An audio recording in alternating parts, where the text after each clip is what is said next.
Zion, Zion, Zion. Man. Yo, so I'm on this new app called Rumble, and, it's very similar to TikTok.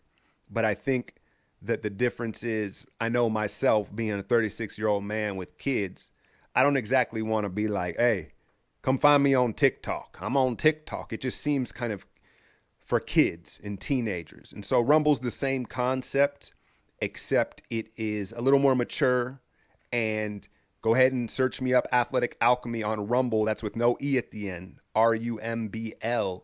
And I'm giving hot takes, kind of live takes during things, 60 seconds cuts. And so the third quarter had just ended in this Zion debut. And I get on there and I'm like, this boy looks like Oliver Miller 2.0. Like, there was just a lot of things that were troublesome. And then sure enough, the alchemy curse, he goes off for what, like 18 points in that fourth quarter, and obviously didn't finish the game. Look, most 19-year-olds have trouble with discipline. Okay, so that's cool.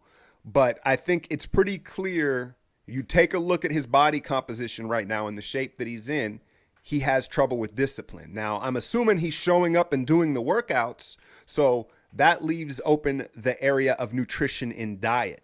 I'm also going to go ahead and assume that the Pelicans have laid out a meal plan and a diet for him. And that's where I think you're seeing his lack of discipline, because Zion, excuse me, looks like he is dipping into the snacks, right? And that's fine. Like, again, most 19-year-olds, everybody loves their snacks and their treats, and most 19-year-olds not the most disciplined. But the ramifications for him not being disciplined and not following nutrition guide is just much more crucial, right? And so I think he's got to get that together, man. And I think you see him playing in 4-minute bursts shows you that he's not in the shape he should be in. And now you're going to, a lot of people, everybody's talking about this. And it's like, yo, he's coming off the injury, but at the same time, he's been revving up for this moment for weeks. And you don't have to be able to play basketball to lean out and actually be lighter. We're talking about weight here. I'm not talking about basketball shape. We're talking about losing some body fat to put less pressure on those knees, right? And so there's more than one way to do that. And clearly, he's not hitting the nutritional part. And so I don't know what the Pelicans can do. That's really going to be on him. You can't watch him. He's probably sneaking him before bed. You know what I mean? But anyway, the 4-minute bursts to start the game spoke to that, because even when a guy's on a minute restriction, 4 minutes is extreme. Usually you see 6 to 8 minute stints, right? But 4 minutes, he can barely break a sweat. And you saw that he couldn't really find a rhythm.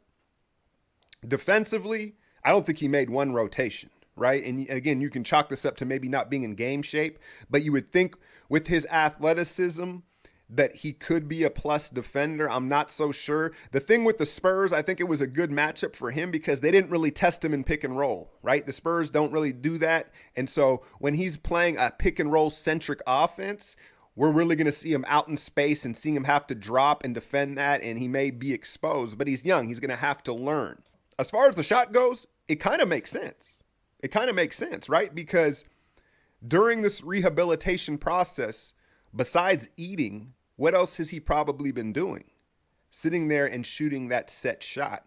And so, no, obviously this is too small of a sample size to say, oh, okay, Zion's going to hit 2 threes a night and space the floor. I mean, we got to see the rest of the season, how that plays out. I will say this, it's not pretty.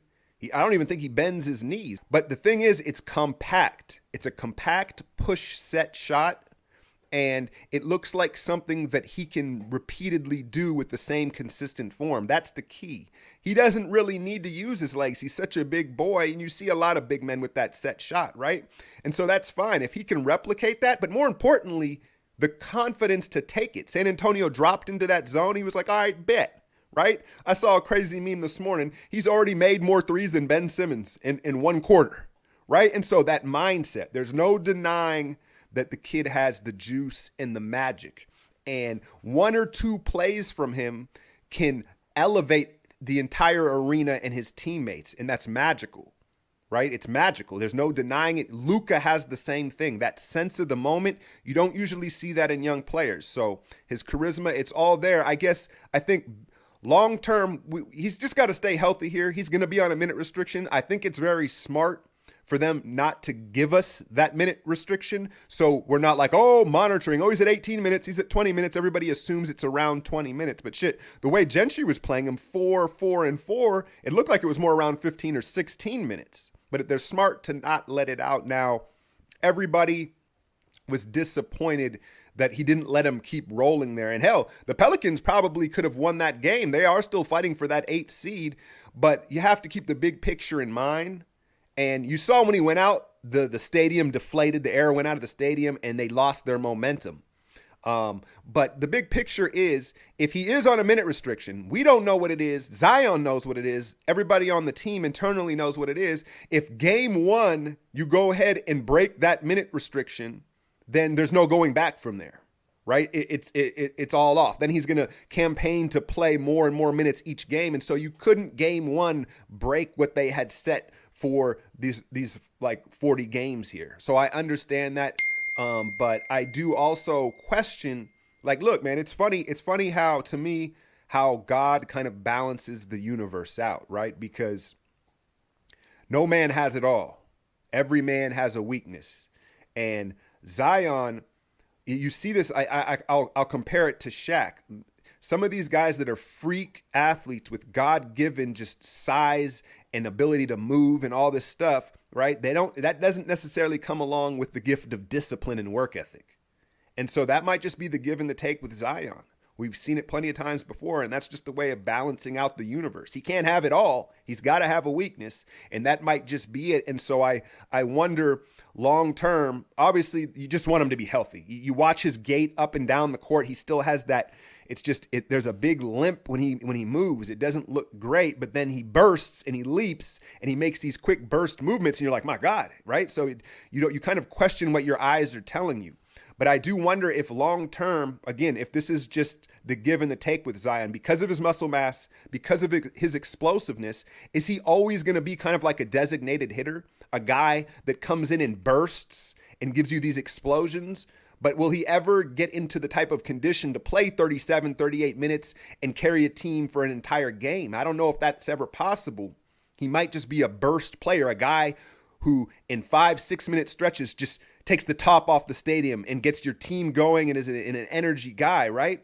And that's fine, that's cool, but considering the hype behind him, and now you consider what Ja Morant projects to be, it's going to be tough for him to live up to his expectations. But the set shot will go a long way in keeping him on the floor defensively. He's got a long way to go, but all in all, you can't complain. We all got what we came to see eventually in that game. Keep an eye on him and Gentry's relationship, because he was pretty pouty. He was pretty salty about not being, every time he sat, right? He had the body language of like a 10-year-old who got caught, sneaking treats.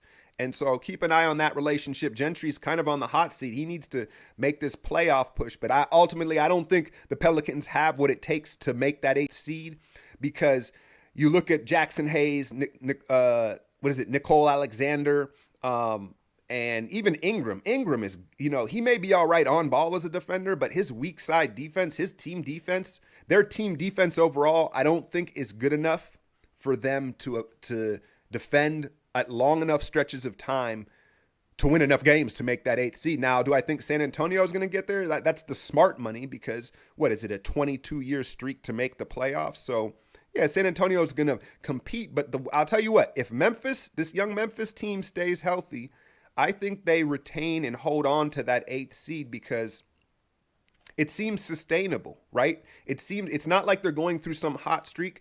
It's not that grit and grind. It's not slow like that, but they still are a rugged team that plays very hard.